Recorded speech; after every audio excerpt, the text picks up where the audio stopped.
Hello there guys, it's me Unstable Voltage and welcome to episode 29 of Civilization 5, the One City Challenge as Venice. We're getting quite close to a victory now. I decided quite long ago I'd like to head for a scientific victory and we are doing quite well. We have ourselves our first SS booster already built. We are currently working on the second. We have a spaceship factory here because we've completed the Hubble Space Telescope recently, so that gives us a free spaceship factory and it gives us 25% extra speed towards building spaceship parts. So that should technically stack because we have the Hubble Space Telescope, which is 25% production when building spaceship parts, and we also have, or should have, should that give us a free spaceship factory? I'm sure it should. Provides a free spaceship factory in the city in which it is built. Oh, is it over here? Stock exchange. Why can't I see the spaceship factory? Maybe it just counts as a spaceship factory. National College, National Epic, Sydney Opera House. Buildings. Ah, it's gonna be down here, isn't it? It's because they're all spread out over everywhere. Spaceship factory free. There we go. Plus 50% production when building spaceship parts. So we're getting plus 50% production from the spaceship factory and plus 25% from the Hubble Space Telescope as well. So we couldn't really build them a lot quicker if we wanted to. We also have the option to rush them with great engineers. Although if I'm absolutely honest, it's probably going to be a little while before we see a great engineer again. They're probably that expensive. In fact, actually, no, we're not that far off from getting one. We are working the factory slots here. We'll definitely get a great engineer before we get anything else. Getting plus 18 points per turn towards one, and we're about 300 points away. Still going to take a little while to get one, but we may be able to utilise one before the end of the game to rush one part. Would be funny if it's the final part, and that's how we get our win. Unit needs orders. I'm guessing it's just going to be cargo ships, so let's get them going back where they were before. It will actually be quite funny if I do win this with a spaceship victory, because not only is this the first time I've ever done a single city challenge, the very first Civilization 5 series I did on my YouTube channel started off with a scientific victory, which I believe was the Celts. So if I do actually... yeah, whatever. If I do actually manage to get a scientific win here, we will have come full circle. This will probably also be the last Civilization 5 game that I play on King difficulty. Because I have been winning King games consistently, finding them a little bit easy, even with a single city here. So I'm probably not going to jump straight into... well, definitely not going to jump straight into Deity. I will at least move up to Emperor, which I have been trying out. I still need to go back and do another stream and finish the game that I started as Spain. May also skip Emperor and move straight up to Immortal, which apparently is actually quite a step up. There's a pretty big difference between Emperor and Immortal, so that I've been told, but we'll see how that goes. Either way, this is most likely the last game as King. Sweden has declared war on Japan. And the Shoshone has declared war on India, so lots of nice, juicy wars going on. So even though I'm still going to be producing videos of Beyond Earth now, because obviously it's a newer version of Civ, and I haven't had a chance to play much of it, so I'm quite looking forward to getting more in-depth with that. I still don't think it's quite as good a game as Civilization 5, so I will still be playing Civ 5 on the channel. I still really enjoy Civilization 5. I think it's much more in-depth. I think it has a lot more character. It has a lot more going for it. Also, mechanically, it's deeper as well. You don't have things like the religion system in Beyond Earth, even though it would be out of context. There's nothing in there that kind of replaces it.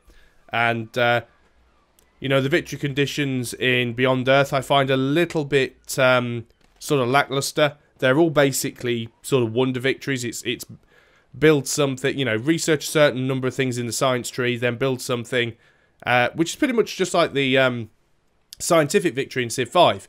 You research your way up through the science tree until you can actually build the Apollo program and the spaceship parts, and then you just have to basically build all those parts.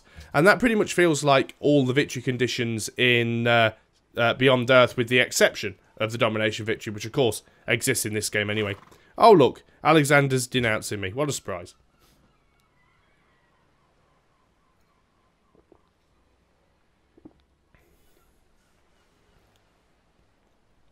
Three turns away from particle physics, and then I believe we'll actually have all the tech we need to build all the spaceship parts. 3 turns away from our second SS booster. I don't think there's any way that we could realistically get any additional production out of the capital. Possibly move a couple of tiles around. Maybe I don't need to work quite so many food tiles. I'll have a look at that in a moment. It has been a while since I did micromanage any of the tiles here. Maybe we can move a few specialists out of some of the science slots.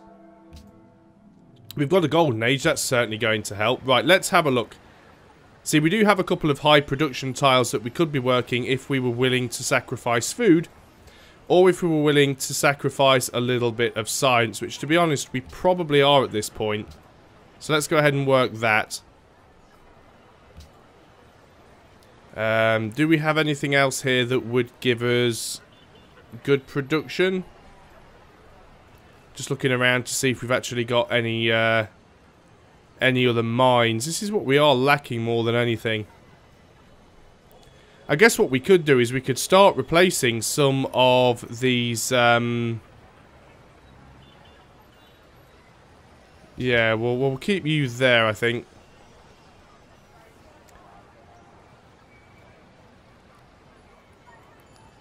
I think what we could potentially do is actually use our workers to start replacing some of these trading posts with lumber mills. Or well, that's actually on a hill.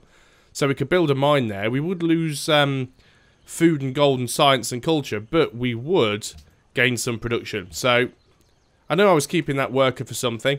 And then we can go and get some lumber mills on the flats as well.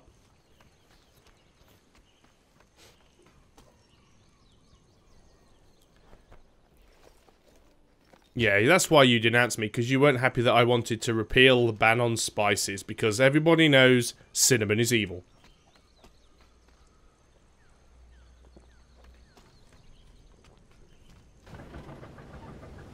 Nobody likes flavour in their food.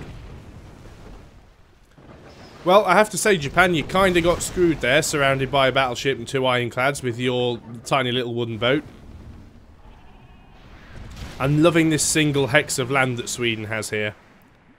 I actually see this quite a lot now, particularly if cities get taken from other civilizations or if land is stolen with a great general, that you end up with these little bits of claimed land that are disconnected from the mainland. And what I actually feel they should do is, if they're not connected directly to a city, they should just become unclaimed and become no man's land, so that like Geneva or Japan here could spread out to that tile, because it's a little bit silly it's there. I mean, yeah, theoretically, I mean, obviously that one is too far away, but theoretically, if it's in working distance, it could still be worked by the city, but it is a little bit strange. Nothing I can do on this turn at all, so we're just going to go straight to the next turn. Japan has denounced India. Alexander has declared war on Morocco. Enemy denunciation of me has expired, not like anybody cares. That looks like a... Is that a Swedish sub? Didn't quite see it. Either, whatever it is, it destroyed that Japanese privateer quite efficiently. I assume it was a Swedish sub. So, this should be yet another spaceship booster engine completed. There's Yerevan firing at... I don't know who that is. I assume it's probably going to be Morocco again. Certainly glad I gave them that missile cruiser. I'm just going to let the Mongols get on with it now, because let's be honest, they're not going to win. In fact, he's third on the score table, though. That's probably only because he has so many cities. Barbarian turn, that's taking its time. We have discovered particle physics. Now we're working on globalization. We've also completed the other rocket booster, so let's go ahead and get the third one going. Still got 20 aluminium, so plenty left. That booster's going to get added to the spaceship. On to the next turn.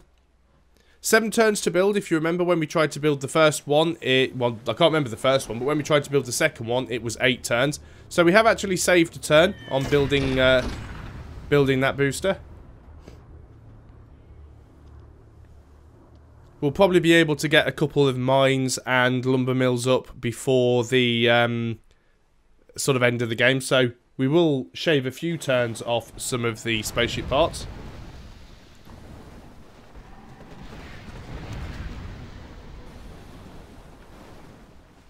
Wow, can't believe they actually managed to take that sub out. Of course, this is going to slow things down now, of course, because I've still got the combat animation on, and we're now getting treated to all of the combat between all of the different AIs that are fighting each other. Which at this point is practically everybody. Sweden and Japan having a good old naval engagement right off my southeastern shores. Yep, that privateer is pretty screwed. At least it should be. Yep, down it goes. Such a shame that... Look at this. How classic is this? India is about to get a source of uranium, and may even get a second source of uranium. And as we all know, Gandhi is the person most likely to use nukes, particularly in Civ 5, so... Oh look, here comes an old bomber. Let's get it over and done with. I love how the submarine just kind of turns around on the spot to follow the plane. That's pretty cool. Are we going to get stuck in one of these animation loops now where you just fly around for 20 minutes dropping bombs on the same target? No. Wow, that is quite the navy there. Still, I could sink it in a turn. Nobody cares what Gandhi thinks. I don't want to annoy him just in case he does build a nuke. Because let's be honest, a nuke dropped onto Venice right now would screw me over royally. So we do have to be careful there. And I can't even build a counter nuke because I just don't have any uranium. Saying that though, here's a potential idea. Okay, looks like we've got a lot of cargo routes to deal with. Let's just have a quick word with Sweden. Do you have... No, you don't. Bah. What about Mongolia? You must have some. You do have uranium. I will give you the money for that uranium. And the reason I'm going to do that is because that allows me to purchase one nuclear missile. Now, I don't intend to use that nuclear missile, but just the fact that I've got it instantly makes the AI more fearful of me. And they're less likely to attack me with a nuke, because if they were to do so, I might nuke them back. Although, that wouldn't technically be the case, because if you get a city nuked that has a nuke in it, the nuke gets destroyed. So, someone could quite easily nuke me and destroy that. Well, you were going to Melbourne. 40, let's go over there. Now, I must admit, the AI doesn't normally start the nuclear wars, but they will normally retaliate. So, it is more of just a defensive measure. It's just me saying to the rest of the world, look, I have nukes, so don't even think about it. Plus, we're not really at war with anybody. Wow, that was lucky. Look at that. A Japanese privateer has just managed to capture a destroyer. Oh, look at this. Alexander is afraid and actually wants us to work. Look at that. Everything we have with Alexander is negative.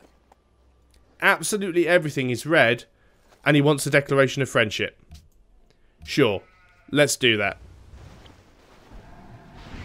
I can't believe that a privateer just managed to capture a destroyer. I mean, it's technically possible. You know, a privateer has a chance of being able to capture any boat, but still.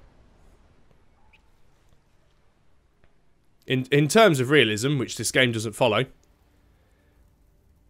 Yep, look at that. Even Sweden's now afraid of us. Even though we've been friends for, like, forever. They're still fearful. And then Japan uses that stolen destroyer to go and sink what I believe was a Swedish boat. Yep, everybody is afraid. Genghis Khan's completed the Manhattan Project. Not that I mind too much, because he doesn't have any uranium anymore, because he's just sold it all to me. Now, even if that deal expires and I lose the 2 uranium, it will give a combat penalty to my nuclear missile, just the same as running out of a strategic resource for a unit would. However, I will still have the missile there, and it will still act as a deterrent, even though it wouldn't be as effective if I were to use it. As we now do have this new declaration of friendship with Alexander, let's just see if he would be willing... Look at that, he's best buds now. Would he be willing to have a research agreement? Both parties need an embassy. I actually thought we had an embassy. Yep, embassies are fine. Research agreement. You want a lot of stuff for that. I'd give you open borders. I don't want to give you my aluminium and coal. I'll give you the money. Yep, fine. We've got another research agreement. We don't need it, but we've got it anyway. Nuclear missile. Let's not do anything accidental with that and just put it to sleep. Cargo ships. 38 gold there, or 39 gold there.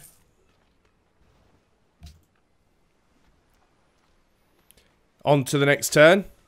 Didn't know when I started recording this whether or not I'd be able to complete this series on this video. Certainly doesn't look like it's going to be that way. We still have to build 3 more spaceship parts after the current one has completed, but I'm guessing...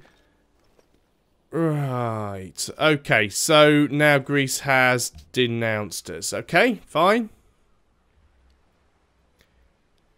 I think he's been hanging out with Napoleon too long. He's got this sort of bipolar thing going on. He offers me a declaration of friendship. We establish an embassy. We set up a trade agreement, a research agreement, and then he denounces me.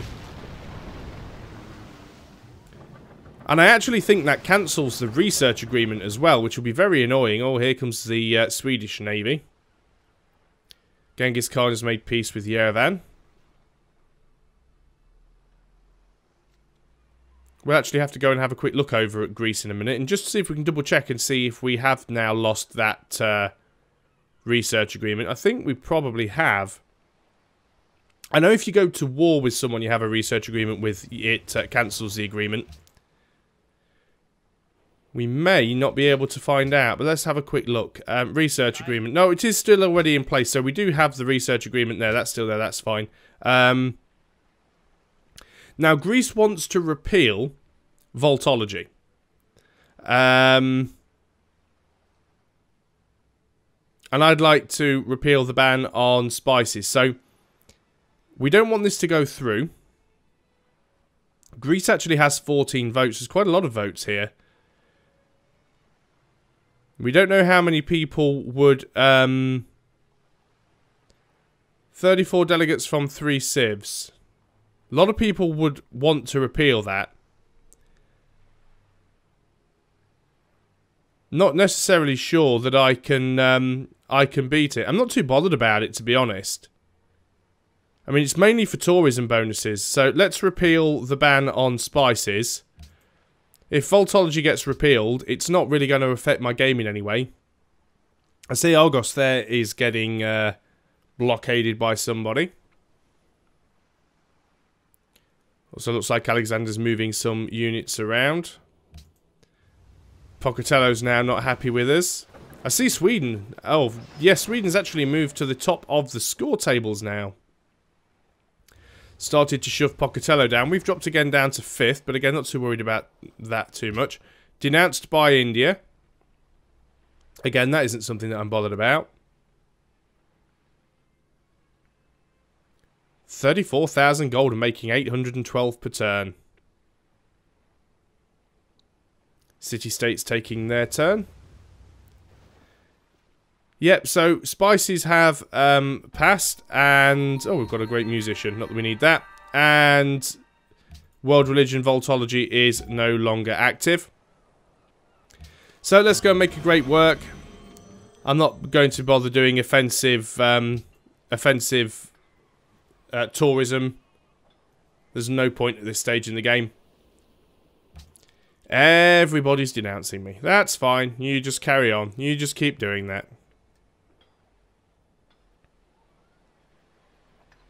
82 happiness now. Because we're getting that extra 4 from spices. I wonder if anyone will come... Yep, there we go.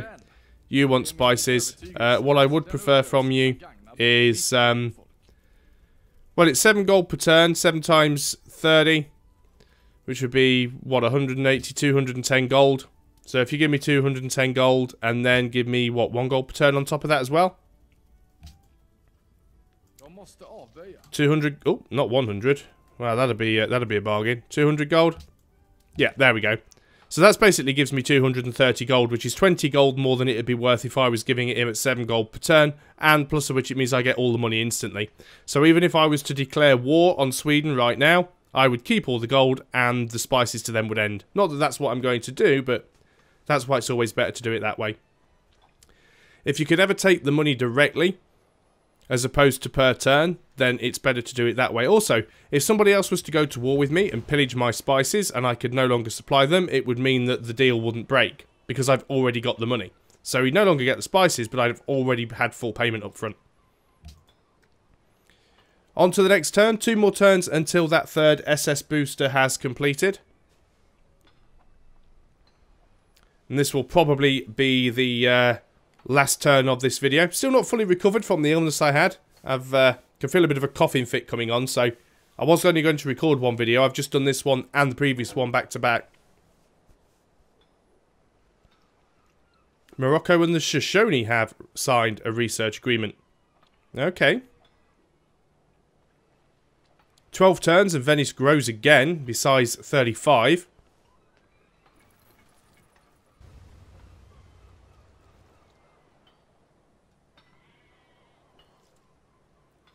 And there we go. Didn't even have a cargo route to re-establish on that one. So, that is the end of the turn and therefore the end of the video. Thanks a lot for watching, guys. I hope you are still enjoying Civilization 5, the One City Challenge. And I'll see you next time. So, until then, goodbye for now.